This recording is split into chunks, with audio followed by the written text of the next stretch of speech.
대개 우리가 향신료는 음식을 먹는 데에서 양념류가 많아요. 우리가 양념류는 항상 항암제란 말도 쓰거든요.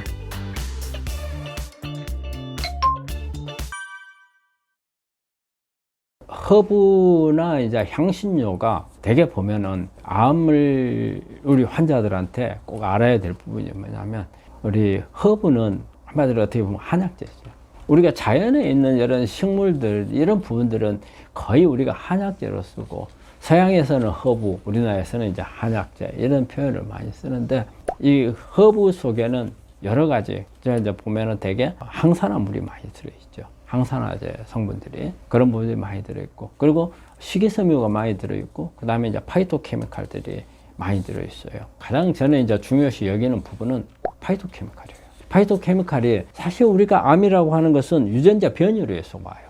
유전자가 우리가 살면서 몇십 년에 걸쳐서 우리 생활 음식이라든지 생활 환경이라든지 어떤 스트레스라든지 감정적인 부분들, 이런 부분들이 세포 안에 핵에 영향을 줘서 유전자 변이가 오게끔 해서 만들어지는 게 이제 암이거든요.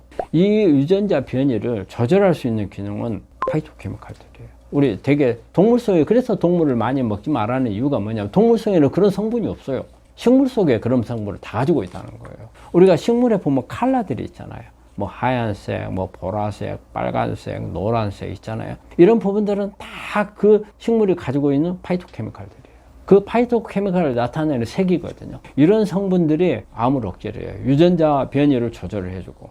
이 부분이 중요한 게, 우리가 여러분들이 대학에서 표적치료제를 쓰잖아요. 표적치료제라는 게 바로 변이된 유전자를 조절하는 물질들이에요. 근데 그 물질을 이렇게 허브나 그 다음에 우리 향신료들 가지고 있거든요. 특히 이제 우리가 향신료를 이제 이야기를 할 때, 대개 우리가 향신료는 음식을 먹는 데에서 양념류가 많아요. 우리가 양념류는 항상 암 치료하는 데 도움이 되는, 그래서 저는 우리가 이제 양념류를 가르쳐서 이 항암제란 말도 쓰거든요. 우리가 양념류를 한번 생각해 봐요. 이게 다 향신료예요. 후추 속에는 피페레, 마늘 속에는 보면 알리신이라는 성분이 있고, 그 다음에 양파는 뭐 케르세춘, 생강은 진저로. 이렇게 우리 양념류로 쓰는 것은 암을 억제할 수 있는 파이토케미칼을 가지고 있고, 이 부분이 또 항산화 작용도 있으면서 면역을 올리는 작용을 다 같이 하거든요.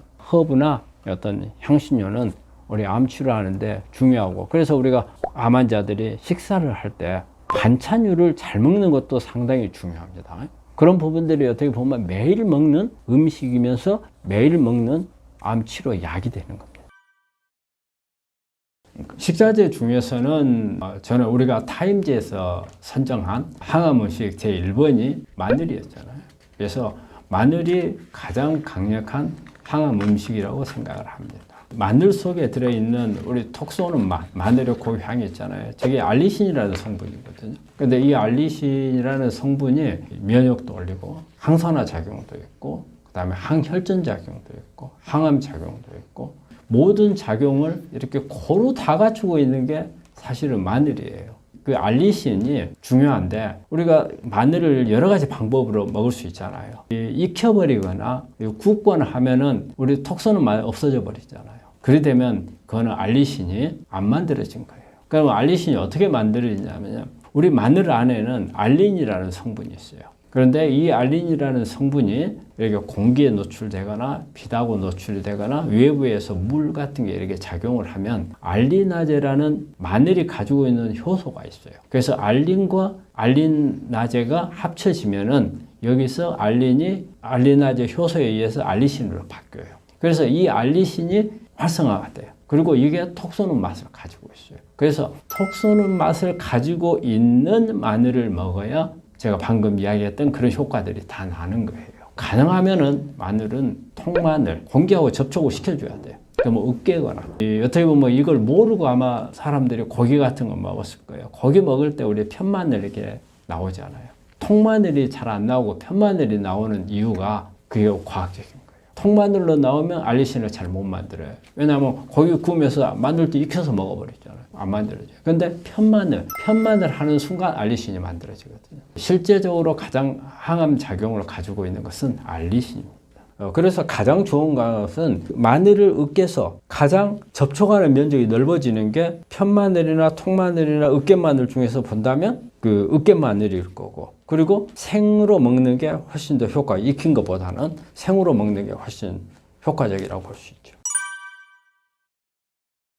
마늘이 자극적이잖아요. 그래서 위장계통이 안 좋은 사람들, 특히 역류성 식도염이 있는 사람들, 그 다음에 위궤양이라든지 위염이라든지 이런 거 있는 사람들은 이 알리신이 상당히 자극적이거든요. 특히 이제 역류성 식도염 같은 경우는 마늘 먹고 저녁에 잠을 잘 경우에는 식도로 역류돼서 아주 심한 통증 같은 게 올 수도 있고, 그런 부분이 있고, 그리고 마늘이 마늘을 많이 먹었을 경우는 소화 장애가 올 수가 있어요. 그래서 몸 안에 가스도 많이 만들 수 있고, 마늘 속에 황이 들어있거든요. 그래서 가스 같은 것도 만들어질 수 있고, 이렇게 소화 장애가 있는 사람들, 그리고 또 뭐냐면 출혈성이 있는 사람, 마늘이 항혈전 효과가 있어요. 그래서 원래 수술할 때나 이럴 때 마늘을 한 일주일 전부터 먹지 말라 하거든요. 이제 수술하면 출혈할까 봐서 그렇고. 그러니까 항혈전용, 예를 들어가지고 항암을 하는데 혈소판이 많이 떨어지는 환자, 이런 환자들은 가능한 한 안 먹는 게 좋고, 그리고 또 마늘이 혈압이나 혈당을 떨치기도 해요. 그러니까 고혈압이나 당뇨 있는 사람들한테서도 보면은 우리 혈압약 먹잖아요. 혈압약 그리고 당뇨약 먹는데 만약에 마늘을 너무 많이 먹었다 했을 경우에는 이런 사람들이 갑자기 혈압이 떨어지거나 혈당이 떨어질 수 있으니까 고혈압이나 당뇨 있는 사람이 마늘을 먹지 말라는 이야기는 아니고, 그럴 때 조심해야 된다는 거죠. 그래서 이런 경우가 마늘을 먹는 좀 조심해야 될 사람들. 우리 이제 마늘종은 우리가 마늘 꽃대 중에서도 속대를 우리가 잘라가지고 만든 게 이제 마늘종이잖아요. 근데 마늘종에도 알리신 성분이 많이 들어있어요. 그래서 마늘뿐이 아니고 마늘종에도 그런데 또 마늘종에 들어있는 것 중에 하나가 알리티아민이라는 게 있어요. 우리가 알리신은 수용성이거든요. 근데 알리티아민은 지용성이에요. 지용성인 이 알리티아민은 우리가 특히 이제 B1 계통이거든요. 그래서 B1이 우리 에너지 대사에 관여해서 아주 중요한 역할을 하거든요. 이거 자체가 그런 에너지 대사를 촉진시켜주는 그런 효과가 있고, 또 이 안에는 식이섬유가 많이 들어있죠. 식이섬유가 많이 들어있어서 평소에 먹는 음식에서 식이섬유를 많이 못 먹는 분한테는 마늘종도 상당히 중요한 그런 식자 중에 하나가 될 수가 있는 겁니다. 수은 같은 경우에 우리 이제 마늘 속에 셀레늄 같은 게 들어있거든요. 마늘에도. 그러면 셀레늄 같은 경우가 이런 수은이라든지 이런 중금속을 빼는 역할을 해요. 수은이 실제적으로 몸에 들어있으면 단 한 가지 어떤 음식을 가지고 무조건 다 뺄 수 있는 부분은 아니지만, 이렇게 브로콜리라든지 또 브라질너트라든지 그다음에 마늘이라든지 이런 이 안에 들어있는 셀레늄이 수은 같은 것을 밀어내는 효과가 있어요. 치환시켜 주거든요. 그래서 마늘도 약간 중금속을 빼는데 도움은 줄 수 있다고 봅니다. 근데 이제 마늘하고 꿀은, 마늘이 독특한 맛이 있기 때문에 이렇게 꿀에다가 절여가지고 이렇게 먹으면은 먹기가 좋기 때문에 이제 하나의 마늘을 먹을 수 있는 방법으로 하는데, 조심해야 될 부분이 특히 이제 우리 암 환자분들한테 꿀은 과당이거든요. 그래서 이거는 우리가 먹게 되면은 이거는 나중에 포도당 에너지 대사하는 젖산을 만드는 과정에 과당도 들어가요. 그래서 꿀을 많이 먹게 되면 암에 좋을 건 없어요. 그리고 또 마늘도 따뜻한 기운이 있는 그런 지금 식자재잖아요. 근데다가 꿀도 마찬가지거든요. 그래서 오히려 열이 많은 사람들, 특히 이제 우리가 체질로 보면은 소양인이라든지 태양인이라든지 이런 사람들한테는 조금 더 힘들 수가 있죠. 그래서 되게 이렇게 꿀에다가 절여서 먹는 경우는 우리 아마 이제 소음인들, 좀 에너지가 좀 더 필요한 사람들한테는 도움이 될 수도 있겠고요.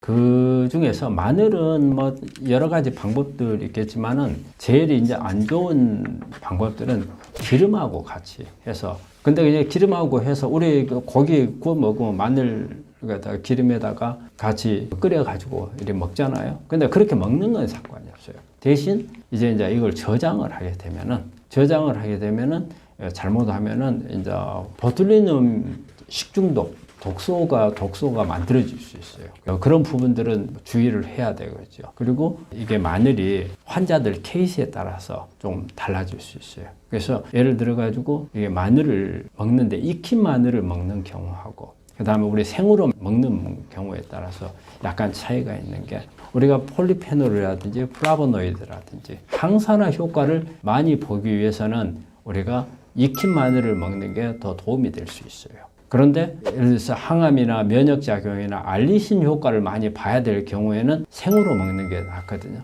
먹는 방법에 따라서도 그 환자의 어떤 필요에 의해서도 이게 달라지거든요. 그러니까 내가 폴리페놀이나 항산화가 필요한데 생으로 먹는다? 이것보다는 익힌 게 낫고. 그리고 내가 항암, 그러니까 암 치료하는 사람들한테 면역이 떨어져 있는 사람들, 이런 사람들이 먹었을 경우에는 생으로 먹는 게 좋고. 실제적으로 흑마늘이 좋죠. 왜냐하면 마늘을 발효시킨 게 흑마늘이거든요. 그래서 발효를 시키면 저게 까매진단 말이에요.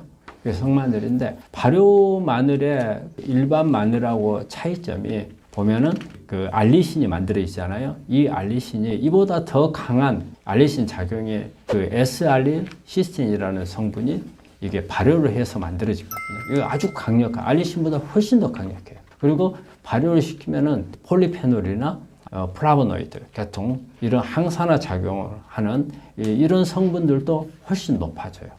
이게 흑마늘을 발효시키면 사포닌 성분이 많이 높아질 수가 있고 또 식이섬유도 높아질 수 있는 이런 부분들이 있어서 그냥 사용하는 것보다는 흑마늘을 사용하는 게 훨씬 더 효과적이라고 할 수 있습니다. 우리 마늘을 많이 먹으면 소화장애 올 수 있어요. 그래서 이게 마늘을 많이 먹으면 좋다고 해서 막 많이 먹는 건 좋은 건 아니고요. 적절하게 먹는 게 좋은데 되게 마늘을 먹으면 소화장애 오거든요. 그것은 우리 몸 안에 있는 프로틴이라는 성분이 우리 장내에 있는 미생물들이 소화를 잘 못 시켜요. 우리 효소라든지 이런 부분에 의해서. 그래서 오히려 더 복통이 나거나 아니면은 가스 같은 것을 만들 수 있는 그런 부분이 있거든요. 그렇기 때문에 적정한 양을 먹는 게 좋은데 하루에 대개 20에서 한 30mg 정도가 좋다고 그래요. 쪽 마늘 개수로 따지면 한 2개에서 한 3개 정도. 그 정도가 적당합니다.